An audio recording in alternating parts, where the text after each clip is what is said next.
बदन में दौड़ता सारा लहू ईमान वाला है, मगर जालिम समझता है कि पाकिस्तान वाला है। कहीं भी छोड़कर अपनी जमीन नहीं जाते, कहीं भी छोड़कर अपनी जमीन नहीं जाते। हमें बुलाती है दुनिया, हम ही नहीं जाते। इन मुहाजिरों से अच्छे तो परिंदे हैं, शिकार होते हैं लेकिन कहीं नहीं जाते। आज हालात क्या देश के हैं दोस्तों। ये जो गद्दार थे वफादार बन गए, जो गद्दार थे वफादार हैं, जो वफादार थे उनके साथ क्या हो रहा है इस मुल्क के अंदर। हम ही को कातिल कहेगी दुनिया, हमारा ही कत्लेआम होगा। हम ही कुएं खोदते फिरेंगे और वो पानी हम ही पे हराम होगा। हम ही कुएं खोदते फिरेंगे और पानी हम ही पे हराम होगा। मुझे यह डर है साथियों, मुझे यह डर है कि अगर यही ज़हनियत रही तो अब इस मुल्क में, इस सदी में ना कोई अब्दुल हमीद होगा, ना कोई अब्दुल कलाम होगा। बहुत बोलता है, बहुत ताकत तेरे पास है, तुम मस्जिद में घुस के मारेगा। अबे हम हिजड़े नहीं हैं, हमारे बदन में भी खून है। अपने काबे की हिफाजत तुम्हें खुद करनी होगी, अपने काबे की हिफाजत तुम्हें खुद करनी होगी। अब अबाबीलों का लश्कर नहीं आने वाला। दोस्तों मैं आपसे कहना चाहता हूं, 400 पार की बात कर रहे थे ना, कितना 400 पार। बेटा तुम आ गए 240 पे। ताली बजाओ इस पे। 400 पार वाले 240 पर कैसे आए? पता है कैसे आए? सारे लोगों ने, सारे मुसलमानों ने, सारे सेकुलर हिंदुओं ने, सारी तंजीमों ने मिलकर यह कहा कि अब पानी सर से ऊंचा हो रहा है, अब की बार सब लोग ओढ़ दो, एक साथ ओढ़ दो इंडिया अलायंस को। इंडिया अलायंस को ओढ़ दिया। अल्हम्दुलिल्लाह 400 पार वाले 240 पर आ गए। मैं पिछले 28-29 सालों से काम कर रहा हूं, मुझे किसी पद की जरूरत नहीं। मैं सिर्फ और सिर्फ इंसाफ के लिए लड़ाई लड़ता हूं। आपके यहां से कोई एमएलए साहब थे, पहले मेरी पार्टी में थे, वो बेचारे, हंसी आ रही मुझे। आसिम भाई मुझे मंत्री बनने दो अब की बार, आसिम भाई मुझे मंत्री बनने दो अब की बार। मैं बोला कौन सा मंत्री बन लेगा भाई? कहा हाउसिंग दिला दो। मैंने नेताजी से कहा शरद पवार जी से बात करो, इसको हाउसिंग दिला दो। उसको हाउसिंग मिनिस्ट्री मिल गई उसको। खुदा की कसम अगर झूठ बोले तो अल्लाह माफ ना करे। मंत्री बन गया। बोला आसिम भाई पैसा ही नहीं मिठाई बांटने के लिए। बेचारे के पास एक ही गाड़ी थी, जीप टूटी उटी। मैं कोई वाद में सच्चाई बोल रहा हूं। तो मैंने 50,000 रुपया दे ले, मिठाई बांट ले। और उसके बाद अभी तो सुप्रिया ताई चली गई ना, तो सामने बोलता तोड़ लिया लोगों ने, उनके यहां चले गए वो। अब बेचारे डर गए। अब सुप्रिया ताई बोल रही थी कि देखो संजय राउत भी पकड़े गए, जेल गए, अनिल देशमुख भी जेल गए, लेकिन उन्होंने पार्टी छोड़ा। जेल गए, लड़े, लेकिन पार्टी नहीं छोड़ा, इन्होंने पार्टी छोड़ दिया। कितने कमजोर हैं ये गुब्बारे, चंद सांसों में फूल जाते हैं। कितने कमजोर हैं ये गुब्बारे, चंद सांसों में फूल जाते हैं। जब कमीने उरूज पाते हैं अपनी औकात भूल जाते हैं। मैं आप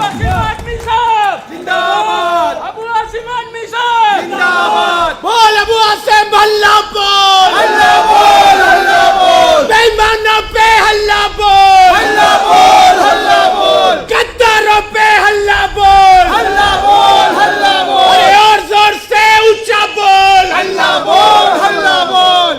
दोस्तों मैं 29 सालों से काम कर रहा हूँ। 19 मैं जेल में बंद था ना, जिस दिन जेल से छूटा उस दिन मैंने सोचा खुदा की कसम कि कुत्ता और बिल्ली भी अपने बच्चों को पाल लेती है। अबू आसिम अगर तुम इस दुनिया में अपने बच्चों के लिए जिया तो इंसान नहीं जानवर है। उस दिन मैंने कसम खाया, वो दिन आज का दिन है। आज का दिन है। आज तक मेहनत कर रहा हूं। मैं किसी पार्टी में गया आज तक? मैंने कोई मंत्री पद के लिए कोई पार्टी छोड़ा नहीं। लड़ूंगा किसी के सामने घुटने टेकने का नाम अबू आसिम आजमी नहीं है। अब इनको लड़ना है मेरे इलाके से। अबू आसिम को हराना, आओ हरा दो, कोई फर्क नहीं पड़ता। अल्लाह पाक जिसको इज्जत दे, हरा दो। ये कोई जन्नत जाने का रास्ता नहीं है, कोई जन्नत का रास्ता नहीं है। हार जाऊंगा कोई बात नहीं, लेकिन एमएलए लीडर नहीं होता, एमपी लीडर नहीं होता। लीडर तो जनता बनाती है यार, जो लीडर होता है। गांधी जी इलेक्शन लड़े थे क्या कभी? उनसे भला कौन लीडर दुनिया में है? मुझे बताओ। डॉक्टर भीमराव अंबेडकर साहब लड़ते थे, कांग्रेस लड़के सामने से हार जाते थे वहां पर। और उसके बाद मुसलमानों ने सोचा, मुस्लिम लीग ने सोचा कि इतना बड़ा इंटेलेक्चुअल आदमी है, इसको पार्लियामेंट जाना चाहिए। तो मुस्लिम लीग ने कलकत्ता में वेस्ट बंगाल से अपनी एक सीट पर उनको पार्लियामेंट भेजा। एक बार गए वो, बस लेकिन वो लीडर है, उनका नाम लीडर, जिन्होंने अपनी कौम के लिए, इस देश के लिए जो काम किया ना, रहती दुनिया तक कोई माइक के अलावा उसको बोल नहीं सकता, उनको बोलते लीडर। अबे यहां 25-25, 10-10 बार एमएलए एमपी चुन के जा रहे हैं, कुत्ता पूछता नहीं उनको? लीडर बनो, लीडर। एमएलए एमपी क्या होता है? मैं एमएलए बनूं या नहीं बनूं, लेकिन मैं तुम्हारे सामने तुम्हारी सेवा के लिए अपनी जान देने को भी कुर्बान रहूंगा, समझ लेना इस बात को। इसको होते हैं जिंदाबाद जिंदाबाद, हल्ला बोल हल्ला बोल, हल्ला बोल हल्ला बोल। अब उनको लड़ना है, उनकी बिटिया को भी लड़ना है, बहन को भी लड़ना है, बहन को भी लड़ना है, अरे भाई सबके सब लड़ना है, सबको लड़ना है, सबको एमएलए बनना है। दोस्तों, हम कहते हैं कि हमको जो है अपने मुस्लिम कैंडिडेट को चुन के लाने देना है, मुस्लिम कैंडिडेट को चुन के लाना है, बोलते हैं ना सब लोग कि ज्यादा से ज्यादा मुसलमान को चुन के लाने देना है। तो हमारे लोग हमारे ही दुश्मन, अपने ही दुश्मन हैं। मैं उस दिन कुछ पढ़ रहा था, एक शेर पढ़ रहा था, कहां चला गया मेरा शेर यार? न जाने क्यों मेरा दोस्त मुझको आजमाता है, न जाने क्यों मेरा दोस्त मुझको आजमाता है, जिसे आगे बढ़ाता हूं वही मुझे पीछे हटाता है, जिसे आगे बढ़ाता हूं वही पीछे हटाता है। खता इसमें तेरी क्या है, ये मेरा ही मुकद्दर है। खता इसमें तेरी क्या है, ये मेरा ही मुकद्दर है। सहारा जिसको देता हूं वही पीछे गिराता है। तरस भी मुझको आता है, हंसी भी मुझको आती है। तरस भी मुझको आता है, हंसी भी मुझको आती है। मेरा पाला हुआ कुत्ता, चुप बच्चा, मेरा पाला हुआ कुत्ता मुझे आंखें दिखाता है। क्या जमाना आ गया भाई। इसलिए दोस्तों कहते हैं ना, समझ में कुछ नहीं आता, यकीन किस पे किया जाए। समझ में कुछ नहीं आता। मैं तो सुप्रिया सूर्य जी को पढ़ने सुनाने वाला चली गई वो, लेकिन उनके पार्टी के लोग जाके बता देना आसिम भाई शेर पढ़ रहे थे। समझ में कुछ नहीं आता, यकीन किस पे किया जाए। गला तो भाई भी दुश्मन से मिलकर काट देता है, गला तो भाई भी दुश्मन से मिलकर काट देता है। बुलंदी पर पहुंचने की दुआ किसके लिए मांगूं, बुलंदी पर पहुंचने के लिए दुआ किसके लिए मांगूं, जिसे सर पर बिठाता हूं वही सर काट देता है। दोस्तों, अब की बार सब एक हुए ना, तो 400 पार वाले 240 पे आए। मानते हैं कि नहीं मानते हैं आप? बोलिए, सब मानते हैं कि नहीं मानते हैं? एक हो जाएं तो बन सकते हैं खुर्शीद व मुबीन, वरना इन बिखरे हुए तारों में से क्या बात बने।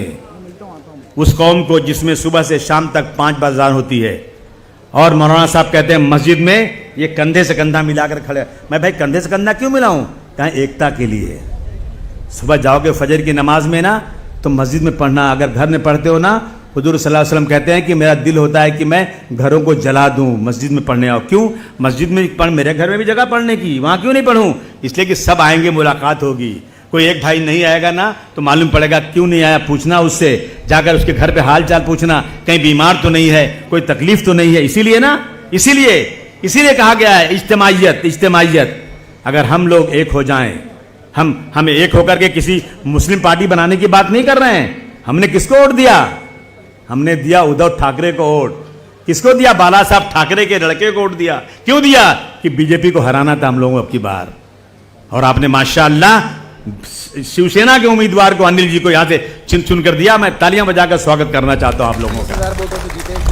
हर जगह से हारते हुए आते हैं, मेरे इलाके से मेरे नौजवान उनको इतना वोट देते हैं, वो चुनकर चले जाते हैं। लेकिन हमारी बात भी उनको याद रखना चाहिए। हमारे ऊपर जुल्म ज्यादती होना, तो इन लोगों को खड़े होकर बोलना चाहिए। हम सिर्फ वोट देने के लिए नहीं बने हैं, हम वोट देंगे, हमारी भी सुरक्षा इस मुल्क में होना चाहिए। हमें नौकरी मिले ना मिले, देखेंगे कब मिलेगी, हम सब्जी बेचकर अपना पेट पाल लेंगे।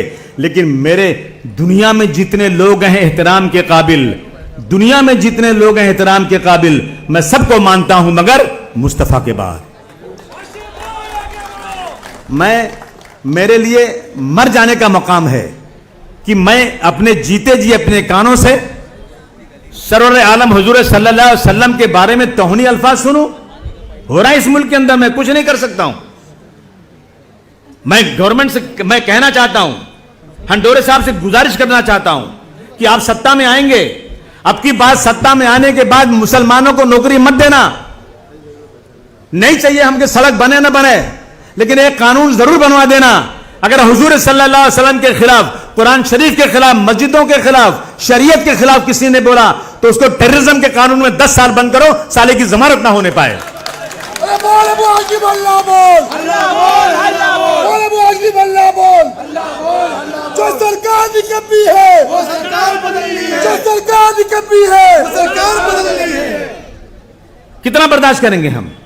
नहीं चाहिए नौकरी हमको, हम सड़क पर लेबर का काम करके जी लेंगे, लेकिन जीते जी हमारी मस्जिदों पर हमला कोई करे, मस्जिदों पर आके गेरुआ झंडा लगा ले, मेरी मस्जिद के सामने आकर मुझे गाली दे, ये हम बर्दाश्त नहीं कर सकते। मैं निवेदन करूंगा जो लोग सत्ता में आने वाले हैं, आते ही फौरन ये कानून बनाए। ये मेरी मांग है। आपकी मांग है कि नहीं मांग है? बोलिए। ये हमारी मांग है। और अब की बार फिर इलेक्शन होगा, शायद कोई ऐसा उम्मीदवार आ जाए जो आपको पसंद ना हो, लेकिन आपकी पसंद से नहीं चलेगा, वसूल से चलेगा। हर आदमी की पसंद अलग अलग होती है। जो भी उम्मीदवार आए, मैं पूरी कोशिश कर रहा हूं इसको लाने की, मैं मांग रहा हूं। अगर मिल गया तो अब आई थी ना सुप्रिया सुरे जी, तो उन्होंने इससे बोला ना तुम एक मीटिंग बुलाओ, मैं देखती हूं तुम्हारे पास ताकत है कि नहीं। अल्हम्दुलिल्लाह तुमने ताकत दिखा दिया। अब उनके दिल में, अब सुप्रिया ताई जी के दिल में क्या है मुझे नहीं मालूम, लेकिन वो जिसकी बेटी है शरद पवार बहुत बड़े लीडर हैं और उनकी उम्र बहुत हो चुकी है। अब हिंदुस्तान में उनके खुद का कोई लीडर नहीं बचा है, ये सच्चाई है। इनकी उम्र इतनी है, ये लोग पावरफुल हैं। अब मैं उनसे गुजारिश करूंगा कि इस सीट पर समाजवादी पार्टी आपके साथ में है, अलायंस में, बाजू में मैं लड़ूंगा, यहां से ये लड़ेगा, दोनों मिलकर लड़ेंगे इंशाअल्लाह ताला। देंगी तो ठीक है, नहीं देंगे तो ठीक है, मैं कोशिश तो करूंगा। लेकिन आप सबसे मेरी गुजारिश है कि इंडिया अलायंस को वोट देना, चाहे कितना वो बोलता है ना कि मैं अब की बार जो है ना इतने पैसे बांट दूंगा कि मैं जीत जाऊंगा। अबे अगर पैसे पे एमएलए भी बनते ना तो अदानी और अंबानी रहते पार्लियामेंट में, कोई गरीब नहीं रहता। पैसे से नहीं होता उसका काम। मुसलमानों को बिकाऊ समझते हैं। समझा आपने? ये बोलते हैं कि हम पैसे देकर खरीद लेंगे, एक एक घर में हम लिफाफा भेज देंगे। आने वाले हैं गोंडी लड़ने के लिए मजा चकाया। अबू आसिम के सामने आने देना। वेलकम है, वेलकम। आओ। हाँ हाँ हाँ। वेलकम, वेलकम है। अहमद अली भाई कहाँ गए यार? हाँ फुरकान, वेलकम है ना, वेलकम है। सुबह क्या करें भाई? ले लेंगे। अरे मुझे चैलेंज करे, उठा के पटकूं क्या किसी को? हाँ सुबह के नाश्ते में ले लेंगे यार। सी दोस्तों, आपका बहुत शुक्रिया, आप लोग आए, लेकिन वक्त बहुत खराब चल रहा है। देखिए हम लोग को एक काम करना चाहिए। कुछ लोग हमारी मस्जिदों को कहते हैं मस्जिदों में तलवार रहती है और मस्जिदों में बहुत सामान रखा जाता है। मैं इस मंच से उन फिरका परस्तों को दावत देता हूं, आओ मेरी मस्जिदों में 24 घंटे में जब तुम्हारी मर्जी हो, जब तुम्हारी मर्जी हो, आओ देख लो। मस्जिदों में घुसने के बाद अगर इंसान हो गए ना तो बोलोगे इससे अच्छी जगह दुनिया में कोई नहीं होती होगी। अगर इंसान हो, जानवर हो गए तो फिर कोई मतलब नहीं कुछ होता है। तुम मदरसों को कहते हो दहशतगर्दी का अड्डा है, आओ मदरसों में देखो, तुम एक सीसीटीवी लगा दो, उसकी पूरी मॉनिटरिंग तुम खुद रख लो अपने पास, या तुमको मैं एक कमरा भी दे देता हूं मदरसे के अंदर, यतीम लोग जब खाते हैं वहीं खाओ बैठ के, वहीं रहो 1 साल तक। लेकिन उसके बाद भी तुम मदरसे में एक भी ऐसी चीज नहीं पाओगे जो मुल्क के खिलाफ हो या किसी हिंदू या किसी मजहब के खिलाफ हो, कभी नहीं हो सकता। इसलिए दोस्तों अब हम लोगों को ना एक काम करना चाहिए। कुछ लोग ना लगातार मुसलमानों को बदनाम करने में लगे हैं, उनका काम ही है कि मुसलमानों को हिंदुओं से अलग करो। ऐसे में हमको एक काम करना चाहिए, सुनोगे आप लोग मेहनत से। हुजूर सल्लल्लाहु अलैहि वसल्लम ने फरमाया कि मुसलमानों, अगर अल्लाह ने तुमको इतनी दौलत दी है कि तुम अपना पेट भर सकते हो, लेकिन और तुमने अपने पड़ोसी जो भूखा है अगर उसको नहीं देखा, उसका ख्याल नहीं किया, तो तुम मुसलमान नहीं हो। गुनहगार नहीं कहा उन्होंने, उनका तुम मुसलमान ही नहीं हो। अब बोले पड़ोसी कौन? 40 घर आगे 40 पीछे, 40 दाएं 40 बाएं, ये पड़ोसी हैं। और ये पड़ोसी किसी जात धर्म के हों कोई बात नहीं, लेकिन उन पड़ोसियों को अगर भूखे हैं वही मुसलमानों जाकर उनसे कह दो मेरे पास 3 रोटी है, 1 रोटी तुम उसमें से खा लो, मैं 2 रोटी खाऊंगा। उनसे कह दो, खुदा की कसम जाकर कह दो कि रात को तुमको खून की जरूरत पड़ेगी ना तो किसी हिंदू भाई को आवाज मत देना, मैं रसूल अल्लाह का मानने वाला, उन्होंने फरमाया है कि अपने पड़ोसी के साथ अच्छा व्यवहार करो, रात को जब खून की जरूरत पड़ेगी ना आवाज देना, मैं अपने बदन का खून देकर तुम्हारी जान बचाऊंगा। यह ऐलान कर दो, किसी से डर से नहीं, हुजूर सल्लल्लाहु अलैहि वसल्लम के हुक्म से। जब उनको मानते हो तो उनकी बात भी मानोगे, इंशाअल्लाह कितने आरएसएस वालों का कलेजा फट जाएगा कि अरे ये क्या हो गया, मैं तो फूट डालना चाहता था, ये तो आपस में भाईचारगी का पैगाम दे रहे हैं। पता मैंने क्या किया 2 दिन पहले, मेरे एरिया में कुलाबा में जो झाड़ू लगाते हैं सब लोग ना, कुछ काम कर रहे थे, बड़ा बड़ा गटर साफ कर रहे थे, तकरीबन 30-35 लोग थे। मैंने बुलाया सबको, मैंने कहा तुम लोग सब मेरे साथ खाना खाना। बोले हाँ, मैंने बुलाया उनको, मैंने उनको खाना खिलाया। हाँ, मैं खाना उनको खिलाया इसलिए कि मैं बताना चाहता हूं कि हम नफरत वाले नहीं हैं, हम प्यार मोहब्बत वाले हैं।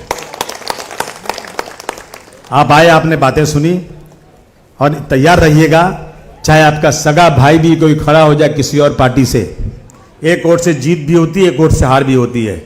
आप लोग प्लीज मेहरबानी करके जो अलायंस बनेगा, एक तरफ फिरका परस्तों का अलायंस, एक तरफ जो है सेकुलर अलायंस, वो सेकुलर अलायंस से दिखा दिया कि 10 साल में एक भी बिल मोदी जी की फेल नहीं हुई थी, और एक बार आप इकट्ठा हुए तो आपके इकट्ठा होने से ये जो बिल आई थी इसकी अपना वक्फ बोर्ड की, वो बिल पास नहीं हुई और बिल वापस भेज दी गई। कब हुआ ये? जब आप सब इकट्ठा हुए। आपने करिश्मा देख लिया है, एक बार और लग जाओ और महाराष्ट्र में सेकुलर सरकार लाओ, लग जाओ सब लोग एक साथ। इनका जो सपना है ना वो साकार ना होने पाए।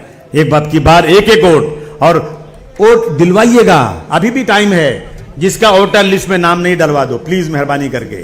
जिस दिन तक वोटिंग होगी ना उसके एक दिन पहले तक भी वोटर लिस्ट में नाम डाला जाएगा। डलवाइए नाम। मैं एक एक गली में घुसता हूं, बहुत नाम डलवाने के बाद भी आज भी 50-50, 100-100 नाम गलियों में बाकी हैं, नाम डलवाए नहीं उन्होंने आज तक। ये भी एक सदका है, सदका है भाइयों। प्लीज मेहरबानी करके अपने जेब से कुछ खर्च कर दो, लेकिन सबका वोटर लिस्ट में नाम डलवा दो, और इलेक्शन के दिन सबको निकालो और उसके बाद सबकी वोटिंग कराओ, ताकि इस मुल्क का संविधान जिंदा रहे। डॉक्टर भीमराव अंबेडकर का बनाया हुआ संविधान ही मुझे इतनी ताकत दिया कि मैं यहां खड़े होकर के जो चाहो बोल सकता हूं, और इस संविधान को खत्म करने की कोशिश हो रही है, उसे हम खत्म नहीं होने देंगे। ये आपसे गुजारिश करना है। आप आए, आपने बातें सुनी, बहुत बहुत शुक्रिया। खुदा हाफिज, जय हिंद, जय समाजवादी।